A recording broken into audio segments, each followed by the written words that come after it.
Hello everyone and welcome to Portugal for the grand finale of the VDV Endurance Series from the magnificent Estoril circuit. 3 categories are on the programme this weekend, with the single-seaters, the GT3 and LMP3s and the prototypes. So there's a lot at stake this weekend, as Eric van der Vieva explains to us. People are happy to be in VDV and to enjoy themselves, so we have a lot of GTs, Protos, LMP3s, loads of single-seaters, and there are titles at stake this weekend. I've spoken to everybody, to the team managers and to the drivers, and they're delighted to be here. The atmosphere here is a bit like the atmosphere used to be 30 years ago. It's a success, and that makes us very happy. A success which is confirmed year after year, and the VDV sports team will also profit from the close season to introduce several new things for 2017, notably in the prototype category. There's a new 1.6-litre turbo Peugeot engine which is coming into VDV. It's prepared by someone who's not affiliated to Ligier nor to Norma. There's someone to prepare it from the outside, so there can't be any cheating. It's a very reliable engine. He who makes a mistake will have to pay for it during the technical controls. Things like that are known more and more, and that's why people come to our series. It's a little cheaper than elsewhere, and we go to beautiful circuits. Everything's good.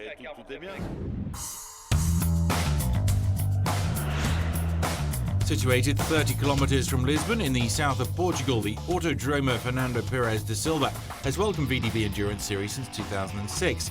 Built in 1972, this 4.182-kilometre track is in the middle of hills. It's known for having hosted Formula 1 13 times between 84 and 96. As it's close to the Atlantic Ocean, the weather conditions are sometimes changeable, and it's difficult to find grip on a very abrasive track. The drivers are going to find it tough this weekend, and the racing should be spectacular.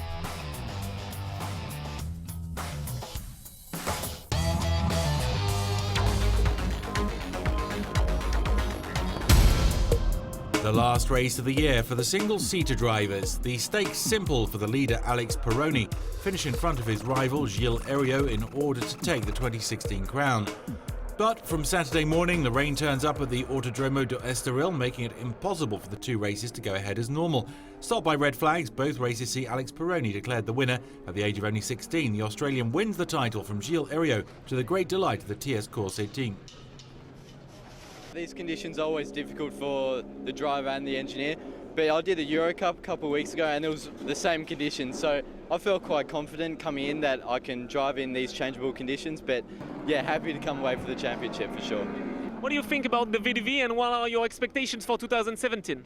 Oh no, the VDV is a good series. It's definitely a good series to jump into if you're new to single-seater racing and good to learn. But 2017, I'm hoping to do Euro Cup, but yeah, it's always a question of budget, but we'll see. The Italian team in 7th heaven at the end of the Estoril event. The following morning, the sun at last turned up.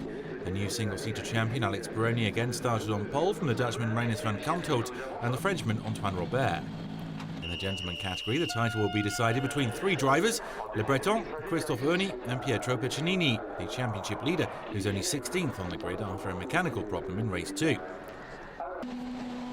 Peroni makes the fastest start, but behind him Van Kampthout was soon threatened, then overtaken by the RC Formula driver Antoine Robert at the first braking zone. Behind, Peccinini didn't take any risks and some single-seaters went off. Those of his rival Christophe Erni after contact with Le Breton and also Walter Rijkaard. After the opening meters, the top 5 was Alex Peroni, Antoine Robert, Rinus van Kampthout, Grégoire Saucy and Gilles Heriot. Quickly, the Dutchman Van Kampthout starts attacking, determined to reclaim his position from Robert. The MP Motorsport man didn't lose a second as he dived into the inside on corner 7 in order to take 2nd place. In the lead, the TS Corse driver Alex Peroni started to build up a decent advantage, while in the peloton, battle raged between the gentlemen as they disputed 1st place in their category. Le Breton pushed by Luis Juan, but the Spaniard made an error, allowing the Formula Motorsport driver to take it. After a methodical climb, Pietro Peccinini got onto the exhaust of Gregory Chukun after 7 laps. The Italian attacked on turn 2 and dived to the inside in order to go 2nd in the Gentleman Trophy. After his spin at the start of the race, the Swiss Christophe Erni does his best to pick up positions, but ends up in 4th. Peroni is blissfully alone and wins after 12 laps of the last single-seater race of the year. He takes it from Rinus van Kalmthout and Alexei Chuklin, who climbed from 5th position on the starting grid. A full house for the Italians from TS Corse with the win from Peroni and the 2nd position in the gentleman for Peccinini, who thus took the 2016 title with an advantage of 18 points from Le Breton, 21 from Hörning. Great job for the team and everybody. My teammate has been a fantastic coach for me, and which is strange because he's 16. He could be my son. The first part of the season was fantastic, but then for some reason they got faster, and then it was much more difficult. But in the end, we did it. Champion Alexander Peroni is congratulated by his rivals. The Australian celebrated his title with a Portuguese hat-trick. David Drew's successor is surrounded by Van Kalmthout and Chuklin on the final podium, and nobody doubts that all three men need to be followed in the near future.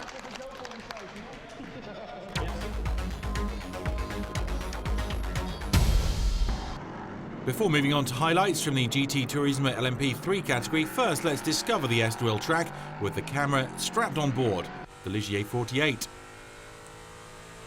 Hello, my name is Peter Cox. I take you around on a lap on the Circuito do Estoril. This is now the main straight. We go into 6th gear. It's actually one of my first laps, so it's not the fastest lap, but you get a good idea. Brake hard for turn 1, shift down to 2nd gear. Normally you have to cut the curbs a little bit more. Have a good exit, go to 3rd gear, stay in 3rd, quick right-hander, also you need to cut more, I've learned. Then you go to turn 3, you accelerate to 4th, back to 2nd. This corner is a little bit uphill, just take the speed as much as you can. Stay in 2nd gear and don't shift up and just run into the limiter. Also a hairpin, just wait, get the car rotated and go on the throttle. Now we're on the back straight, it has a kink, it's not even a corner, it's a kink. And it's easy flat. Now we come to, let's say, a double right-hander. We call it corner 6. You can take a lot of speed into the corner, and then the corner is long and opens, so you can start accelerate early, and you're already actually full throttle when you not even see the exit. Down the hill, 4th gear, down to 2nd. This corner goes down. Wait. You go on the throttle. Then you get another very quick right-hander, 3rd gear. And then you immediately have to brake for the really slow chicane they put in. It's really not a very nice corner, but it doesn't help, and you have a lot of wheel spin. And then you come back on the old part of the circuit. You get a fast left-hander, and then into the only corner I know, the Parabolica di Senna. And here you accelerate in, then you lift a little bit, and then at one point you do the throttle to the floor again, and you accelerate out. And that's a lap of the Estoril circuit.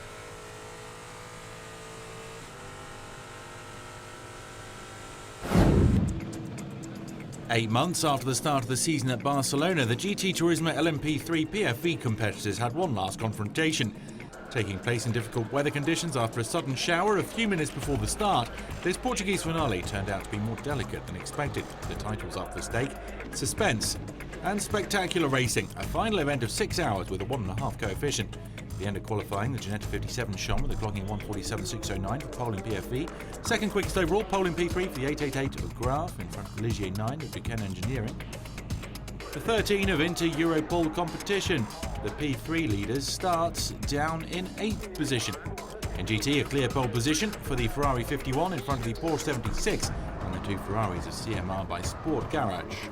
The 30 from the 31. While the drivers receive their final instructions, the Visium team in the Ferrari 488 fails to take the start after a small off during qualifying. The 31 cars entered are on the formation lap for the start, which takes place under the safety car in order to allow the drivers to get used to a very damp track. After 6 laps at moderate speed, the cars are launched. Off the start, Lawrence Tomlinson cracks out an excellent pace to ease away from the rest of the peloton.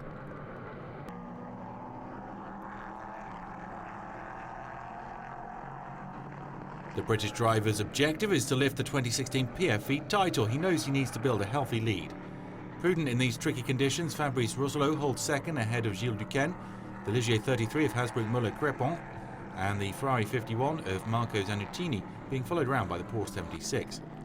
Despite the precarious grip, Raymond Narak and the Porsche 991 GT3R are putting on a show.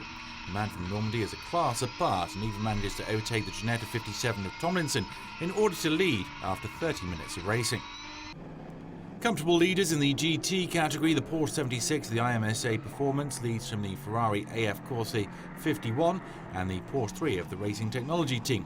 Leaders in the GT3 category who have come to Estoril to see how they shape up against the rivals. A great start too for Sébastien Dumez in the Ligier 10 of Grath, who launches the first wave of pit stops after being overtaken by Lawrence Tomlinson. The GT France 2015 champion hands the car over to teammate Adrien Schiller after climbing to third. The teams are putting their strategy into place and some stop to change tyres and drivers, while others do their obligatory pit stops. At IMSA Performance, Raymond Narak leaves the wheel to Thierry Cornac after an incredible stint.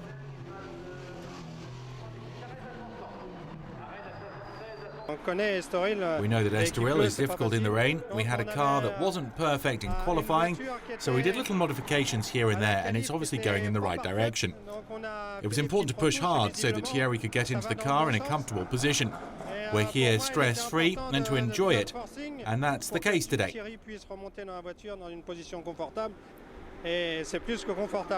On vient là sans pression, sans stress, et plutôt pour vraiment se faire plaisir. Et c'est le cas aujourd'hui. Just more than 3 hours left in the final VDV Endurance Series race of the year at the Estoril circuit. After so much rain around at the start, the track dries out and the Ginetta 57 leads overall. Solid second in the PFV category, the 55 of White Alpas and Watt is ahead of the 75 of Nova Race and the 99 of Century Motorsport driven by Breakers Green and Mackay. There's disappointment though for the 52 of Simpson Motorsport, which had been comfortably in the top 5 before hitting engine problems. It's a real blow for young Rémi Degoufoy, who had hoped to sign off on his debut VDV season with a third podium. We started the season in GT and it was difficult. We did 3 races and then we changed teams in order to join Simpson Motorsport. It's a very good team and very professional. In 3 races we've had 2 podiums and that means it's been a really good season. We were really well welcomed here and we're looking forward to doing another VDV season. I have learnt a lot and the races are very long. It means I've picked up a lot of experience and a lot of confidence in the car. 2 hours from the checkered flag, the Graf team still fills top spot in P3 thanks to the 888. A wonderful second place for Ligier 13, the overall leaders, while the fight for third rages between the 93 of N-Race and the Ligier 5.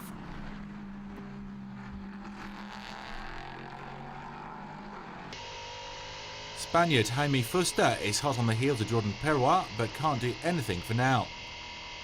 Just outside the top 15, the Ligier 36 didn't have much luck this weekend, but Roma Ionetta still has hopes for the end of the race.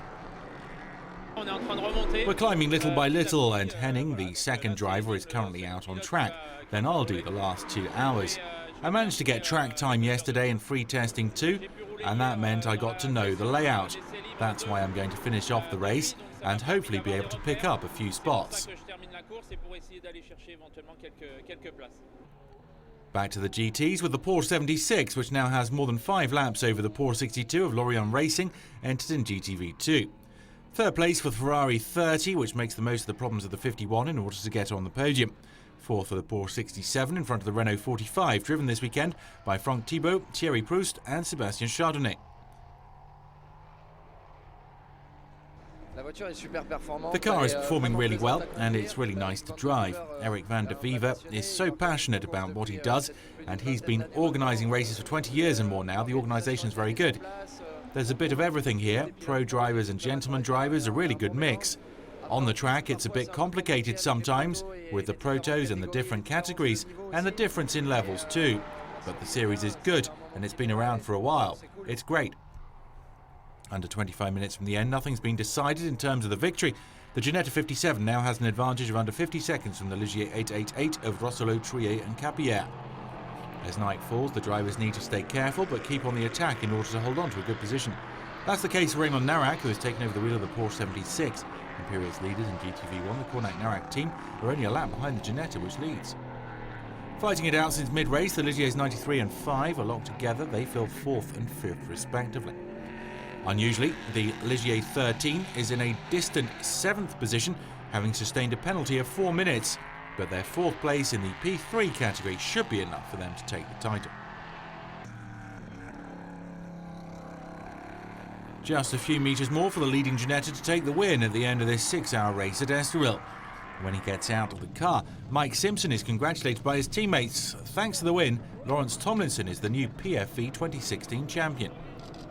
It's been a fantastic year all round. We've been to some great circuits, we've enjoyed it. I mean, Mike and I have been on pole in every round apart from one, I think, and we've won 4 out of the 7. So it's been a dream season for us. Mike's been incredibly fast all year. We've had a good, reliable Ginetta G57P2 under us, and I'd just like to thank Eric and all the organisers because they do a great job here at V2V. In P3, the win goes to the Graf team after their audacious strategy at the start of the race. It's true that putting slicks on was the right choice. It was a daring one. It was the decision we had to make, and I think we took the necessary risks in order to get the win and top spot in the championship. Okay, the 13s had a great season. We finished runners-up. That's racing. In GT, a great display from MSA Performance. No mistakes in the difficult conditions, and the win comes at the end of it. It's going better with the Professor now.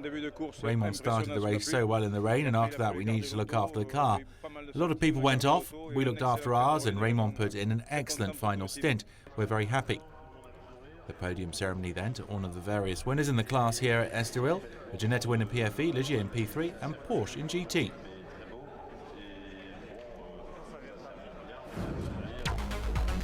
Second success of the year in P3 for the Graf of Pascal Roturier ahead of the N-Race and Speed Factory teams. In PFE, Lawrence Tomlinson celebrated his title with a 4th victory. A 4th different winner in GT with the Porsche MSA 76, and the championship is the Visium team that takes it for the 2nd year running. We finished this meeting with the Protos. 22 cars entered for the final race of the year. 6 hours to sort out the drivers and to find out the name of the 2016 champion. When the points are discounted, the TFT2 has a decent advantage over the Norma 22 of DB Autosport, but they'll have to wait until the end of the race in order to officially celebrate the title.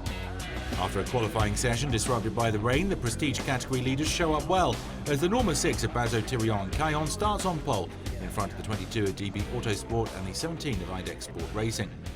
4th for the Norma 32, in front of the championship leaders, the 2 of Ferté Iliano Villarino. And away we go for the 6-hour race, and Damien Delafos gets away very well, managing to ease past the pole sitter Bruno Bazzo. Nicola Maulini in the 32 of CD Sport does the same on the right of the track. Watch out for the first corner. There are still wet patches after the rainfall earlier in the day. Careful off the start, Alain Ferté is in 5th. The race is long. It's not worth taking unconsidered risks so early. Up front, Damien Delafos attacks in order to pull out an advantage, getting safely away from the pursuers. 2nd for Patrice Lafargue, who sees Alain Ferté approaching his exhaust. The TFT driver would love to finish the season with another win. Behind them, a fine 4th for David Drew, the reigning single-seater champion, who this weekend teams up with Lionel Robert and Benjamin Rede at the wheel of the new Norma M20 FC, bought by the FC Formula team. The first Palmier car in the standings, the Kubrick Wolf Beck team, is 5th, but sees the 23 of DB Autosport getting dangerously close. Very quickly, the first competitors choose to put in the mandatory pit stops. That's the case for the leaders, the 6 and the Norma 40, which started from the pits after electrical problems. After a good start to the race, Alain Ferté in the 2 also comes into the pits, while Delafos is already in for the 2nd time. After the opening half hour and the first drive-throughs, it's the surprising 23 of DB Autosport that leads the way with a certain Nicolas Schatz. The 7-time mountain champion is here to give VDV a crack. I started pretty well, and I was at ease in the car. I overtook a few, and then I heard over the radio that I was in the top 10, then the top 5, then 4th, 3rd, 2nd. Then for a while the radio was broken and I was shown signs. They showed me P1 on the straight, and I said to myself, it's incredible. I loved it. They call it endurance, but it's really a 6-hour sprint, and it's great. I'm passionate about the sport, and it's fabulous. There's a real team spirit here. There are stints, refueling. It's all very interesting. It's complex in strategic terms. It's really interesting. A special mention to Frédéric Sausset, who travelled to Estoril in the company of Christophe Jansu. The first quadruple amputee to take part in and finish the Le Mans 24 Hours, he recently started the SRT 41 Academy with Marie-Amélie Lefeur, an 8-time Paralympic medalist. The aim is to create a line and getting handicapped people to uncover the joys of competitive driving, a project which is ambitious and praiseworthy. Back to the front of the race and the battle raging between the Norma 22, who took over the command of the race despite the 8 pit stops, the 11 required already completed. They lead from the 2, as since the start of the season the two teams fighting it out for the title are very close to each other on the track. A solid third for the 42 of Palmier, also the leaders in the Prestige, ahead of the Norma TFT 6 and the Norma 41.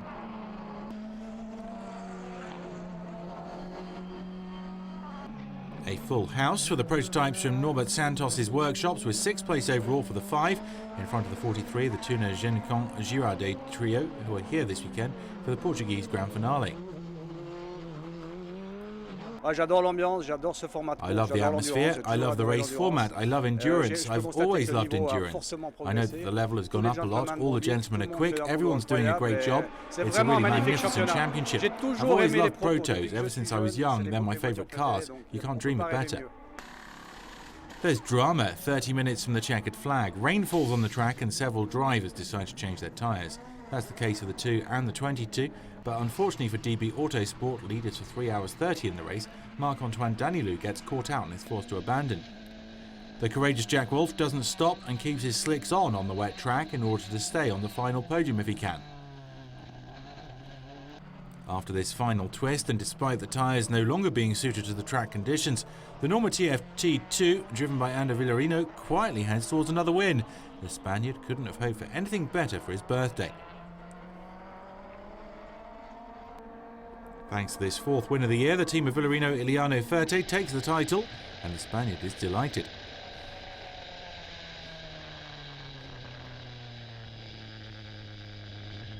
Ander Villarino gets out of his car and is congratulated by the entire team.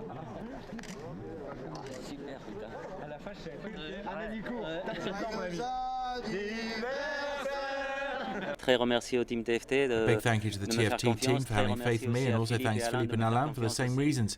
I'm really happy, and it was a superb race. We finished all the races, and even if we had small breakdowns and problems, the team did so well that we are where we are today. They did 2 great stints, and I did what I could at the end. It was a tough race. Just a word for Margot, who's going to be okay, and I'm very, very happy for her. A win and 2 titles for TFT with the 2 overall and the 6 in Prestige. The Palmiers were bunched together in style behind the day's winners, the 42, 41 and 43.